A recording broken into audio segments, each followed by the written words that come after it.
എൻ്റെ പേര് Sean, wife പേര് ജിനു. ഞങ്ങൾ തൊടുപുഴയിൽ നിന്ന് വരുന്നു. കല്യാണം കഴിഞ്ഞ് 6 വർഷമായിട്ട് ഞങ്ങൾക്ക് കുഞ്ഞുങ്ങളില്ലായിരുന്നു. 6 വർഷമായി. പല ആശുപത്രിയിൽ പോയായിരുന്നു, പക്ഷേ യാതൊരു ഫലമില്ലായിരുന്നു. അപ്പോൾ വൈഫ് പറഞ്ഞു ഞങ്ങൾ ഇനി ആശുപത്രിയിൽ നിന്ന് പോകണില്ല, നമുക്ക് ഒരു മടുപ്പായിപ്പോയി. അങ്ങനെയാണ് 2025 ഏപ്രിൽ തൊടുപുഴ ഡിവൈൻ ഷ്രൈനിൽ 22, 21, 24 ദിവസങ്ങളിൽ ധ്യാനവും കൗൺസിലിങ്ങും ഉണ്ടായിരുന്നു.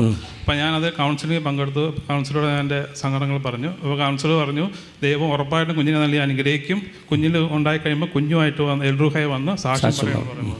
അങ്ങനെ ഞാൻ ഏപ്രിലിനാണ് കൗൺസിലിംഗ് നടത്തിയത്. ജൂൺ മാസത്തിൽ അവിടുന്ന് വലുത് വാങ്ങിക്കൊണ്ടോയോ? വെഞ്ചരിച്ച തേനോ എന്തെങ്കിലുമൊക്കെ വാങ്ങി കഴിച്ചിരുന്നോ?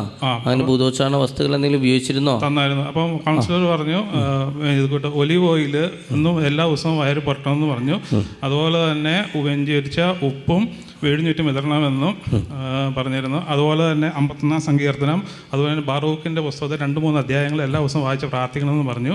അതുപോലെയൊക്കെ ചെയ്തോ? നീ ചെയ്തായിരുന്നു. അപ്പോൾ ഏപ്രിലാണ് കൗൺസിലിംഗ് പോയത്. അപ്പോൾ ജൂൺ മാസത്തിൽ കർത്താവ് ഉദരഫലം വെളിപ്പെടുത്തി ഞാൻ അനുഗ്രഹിച്ചു.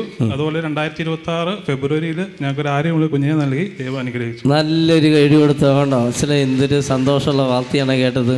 പ്രൈസലോ കേട്ടോ. നന്ദി പറഞ്ഞോളൂ ഇപ്പോഴും കേട്ടോ. പ്രേക്ഷിത വേല ചെയ്യണം കേട്ടോ. ശരി. അപ്പോൾ ഡോക്ടേഴ്സ് പറഞ്ഞിരുന്നു ഈ 6 വർഷമായിട്ട് കുട്ടികൾ നിങ്ങൾ പല ചികിത്സയ്ക്കും മരുന്നിനൊക്കെ ചെയ്തപ്പോൾ ഇനി പ്രത്യേകിച്ച് ഒന്നും ചെയ്യാനില്ല അല്ലേ? അല്ല, അവർ പറയുന്ന വലിയ കാര്യങ്ങളാണ് പറയുന്നത്. നമുക്ക് താല്പര്യമില്ലായിരുന്നു, പറ്റില്ലായിരുന്നു. കേട്ടോ. പ്രൈസലോ. ഇല്ല അനുഗ്രഹമാണ് കേട്ടോ.